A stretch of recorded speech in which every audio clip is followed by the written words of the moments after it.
I'm Ghida Fakhry. Welcome to this Al Jazeera news special. For 10 years, he was the world's top diplomat, instantly recognized, hailed and criticized, but always at the center of world affairs. A charismatic, globe-trotting Nobel Prize winner, Kofi Annan, the 7th Secretary General of the United Nations, steps down at midnight on the 31st of December, after a decade of highs and lows, of hopes and deceptions. Last summer, I traveled with Kofi Annan on his last trip to West Africa as Secretary General. More recently, I sat down with him in his office at the UN in New York, where he commented on world events and reflected on his accomplishments and failures. Here now is our retrospective, Kofi Annan, 10 years at the top.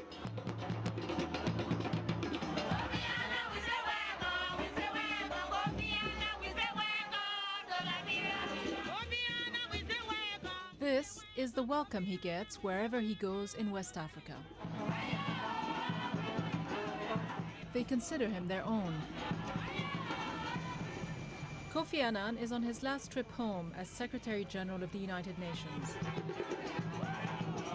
He's in Liberia to see the work of UN peacekeepers and to celebrate the country's recovery from decades of civil war.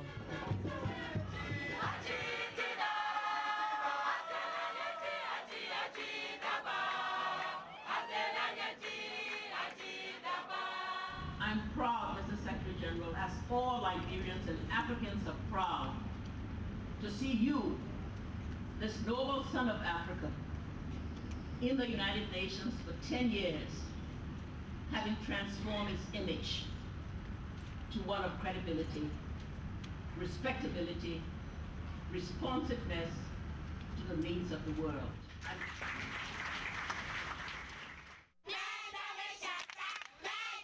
A son of Africa,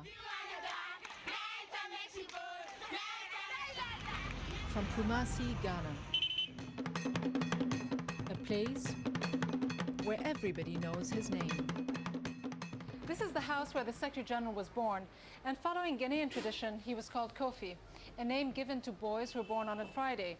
And it is here, at a very early age, that he displayed the traits of character that would later help him become the world's top diplomat. Kofi, he was a very good boy. He wasn't like other street boys.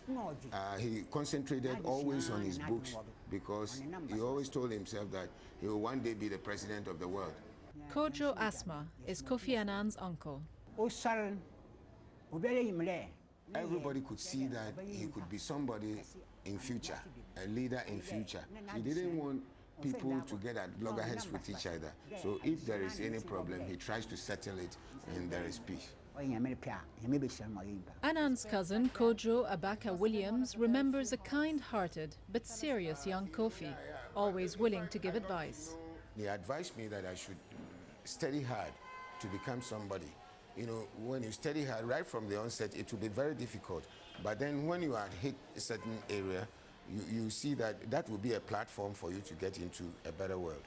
Advice that Annan not only preached but practiced and made his family proud. And when he became Secretary General, how did this house feel? Wow. It was fantastic here. Yeah. Because, you know, it's just like this World Cup. Each time a nation won against a nation, when you take the camera there to that nation, you see how these people will be enjoying themselves, you know. Yeah, exactly what the euphoria that was over here was great. I, Kofi Annan, solemnly swear. solemnly swear. Kofi Annan is the first black African to be UN Secretary General.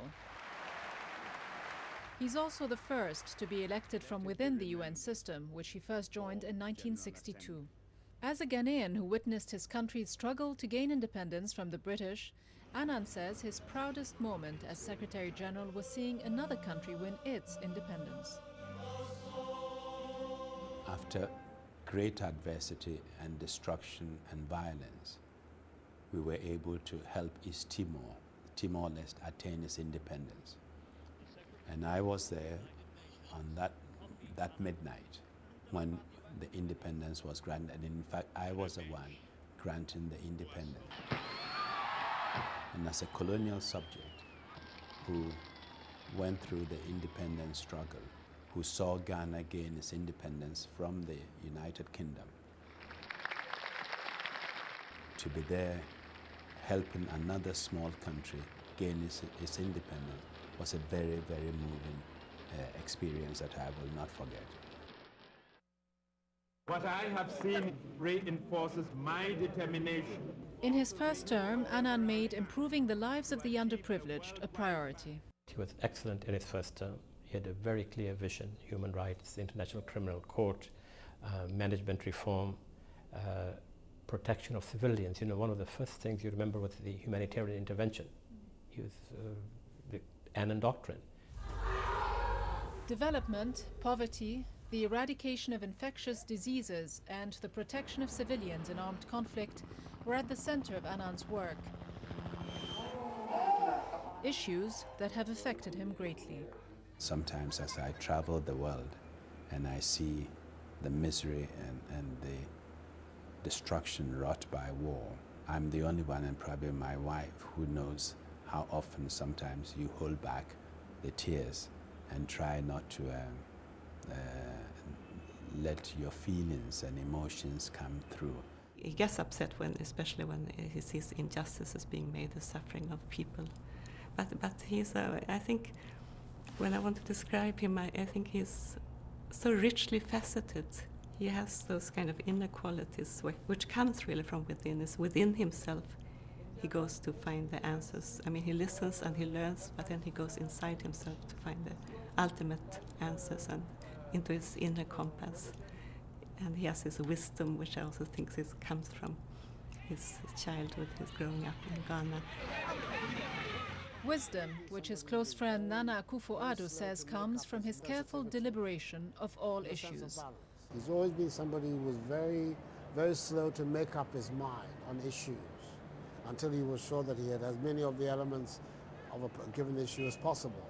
And once he had made up his mind, he's also very firm about it.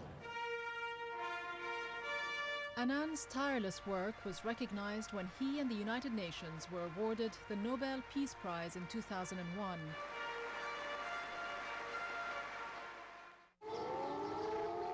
But just over a year after his second term began, the honeymoon was over.